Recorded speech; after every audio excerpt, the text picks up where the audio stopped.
Immediate call for dialogue was asked for to discuss certain issues that were demanded. Everything, no ceiling, nothing to be barred.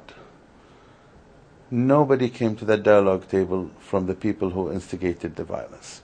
We kept calling and calling and calling, and we couldn't see any acceptance from their side to come. Every time we would accept certain demands, the goalpost kept moving. When the roundabout that they used to gather in became irrelevant and the numbers started to dwindle, we saw movement out of the roundabout, blocking roads, attacking the university, attacking schools, and our polarization was at its utmost height between Sunnis and Shias. And we were expecting to see, if we would have left it for 2 more days, you would have seen people fighting each other in the street. And why? A lot of people are very concerned. You must have noticed across the world that the GCC troops had to move, the Saudi and the GCC. Well, let me tell you why. Because if Bahrain would have dealt brutally with its population, or with anyone in Bahrain, our police force would have been enough to control a crowd in a very brutal, ruthless way. No, that's not our policy. So we needed to get our National Guard and our Bahrain Defense Force, which is our army, to come and help to control the situation. But the police would deal. But in order to secure the area, we needed what would protect our vital installations against outside threat. We put into effect the pact we are part of, which is the Peninsula Shield, the GCC alliance. So they came with what is this pact, the Peninsula Shield? The Peninsula Shield is a pact to protect every country against any threat to it coming to threatening its being as a country. So they came for the aim of deterring any foreign, and I put a line under this word, any foreign threat, outside threat to Bahrain. You seriously suspect a foreign hand in Bahrain? No doubt. No doubt, and things will be uncovered because we have a court case now against some of the people, and I just don't want to influence it by talking publicly.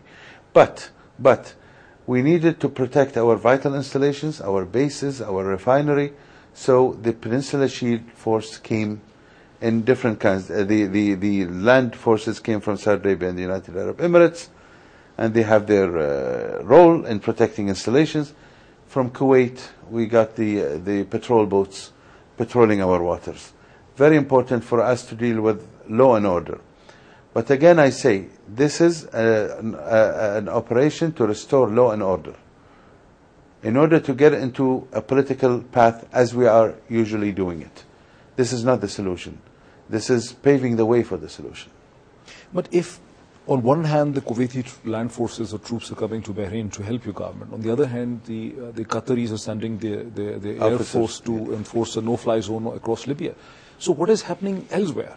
If foreign hand is involved in Bahrain, what is happening in Libya? What's happening in Libya is complete mayhem, and what's happening in Libya is, for sure, people being oppressed for 40 years. And then when they came to ask for change, they were oppressed in a very bloody, violent way. This is something we couldn't accept. So capable countries who had forces to join the world did it. Although today the situation is not very clear in Libya, because the Libyan people are suffering from everywhere. They are suffering from Gaddafi. They are suffering from attacks from outside. The foreign forces that are there to help them. Do you think the foreign forces have overstepped the UN mandate?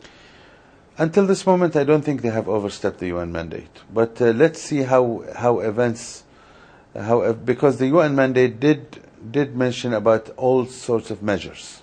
There is a clause in there. So let's wait and see how events unfold in Libya. But in Libya, there is a clear violation of human rights. There is we're seeing a genocide. We're seeing people getting killed en masse.